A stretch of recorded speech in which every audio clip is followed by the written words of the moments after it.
Pernah kepikiran gak sih kalau sejarah itu mungkin bukan sekedar rentetan kejadian acak? Gimana kalau ada sebuah kekuatan, semacam tangan tak terlihat, yang diam-diam ngebentuk jatuh bangunnya sebuah peradaban? Nah, itu yang mau kita bedah bareng-bareng.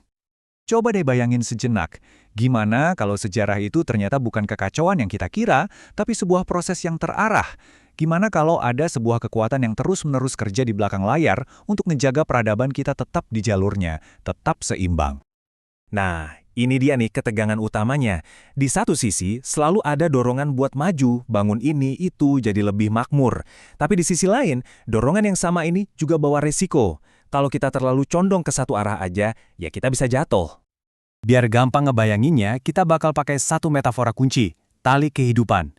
Ini semua soal keseimbangan peradaban, di mana ada dua kekuatan yang selalu tarik-menarik dalam diri kita. Dua kekuatan ini adalah fitrah dan nafsu. Anggap aja fitrah itu kayak settingan pabrik jiwa kita, sifat murni, rasa iba, kejujuran. Nah, lawannya, nafsu, itu ego kita, keinginan buat dapat kuasa, kekayaan, pengakuan di media sosial, dan semua hal duniawi yang bisa bikin kita lupa diri. Jadi, intinya gini, peradaban yang cuma ngejar kemajuan materi, yang didorong oleh nafsu, tanpa punya pegangan spiritual dari fitrah, itu pasti bakal oleng dan jatuh. Nah, disinilah si tangan tak terlihat tadi berperan. Dia kayak penyeimbang yang dengan lembut nyolek kita balik ke tengah pas kita mulai goyah. Oke, sekarang kita lihat contoh nyatanya dalam sejarah. Kisah Nabi Hud dan kaum Ad ini bukan sekedar cerita lama loh. Ini studi kasus yang sempurna banget tentang gimana tangan tak terlihat melakukan intervensi buat menyeimbangkan kembali sebuah peradaban. Strategi Nabi Hud ini brilian banget. Dia nggak asal ngomong. Dia pakai 4 argumen kunci, sebuah metode abadi yang emang dirancang khusus buat nyentuh fitrah kaumnya dan ngelawan cengkraman nafsu yang udah begitu kuat. Dengan bilang kalau dia nggak mau imbalan apa-apa, Nabi Hud ini seakan-akan melucuti senjata mereka. Ini langkah strategis buat ngebuktiin kalau niatnya itu murni dari fitrah, bukan nafsu. Dia seolah bilang, aku di sini bukan untuk ngambil, tapi untuk ngasih. Tapi kaum Ad menolak. Yuk, kita bedah argumen mereka. Karena dari sini kita bisa lihat gimana cara pandang yang terpusat pada materi bikin mereka nolak dorongan penyeimbang yang udah ditawarkan ke mereka. Coba perhatiin pola pikir mereka. Pragmatis banget kan? Fokus banget sama hasil. Mereka intinya bilang, lihat dong ekonomi kita, lihat gedung-gedung kita, sistem ini berhasil, ngapain kami dengerin kamu? Pandangan mereka tuh udah kekunci sama tradisi dan kesuksesan material. Dan disinilah ironisnya, justru kesuksesan mereka yang didorong nafsu itu, kekuatan mereka, bangunan megah mereka, yang jadi alasan kenapa mereka nggak bisa lihat bahaya di depan mata. Mereka udah terlalu miring ke satu sisi tali, sampai nggak bisa lagi ngerasain apa itu keseimbangan. Sumber materi kita ini ngenalin konsep yang kuat banget, domino ketidakmurnian niat.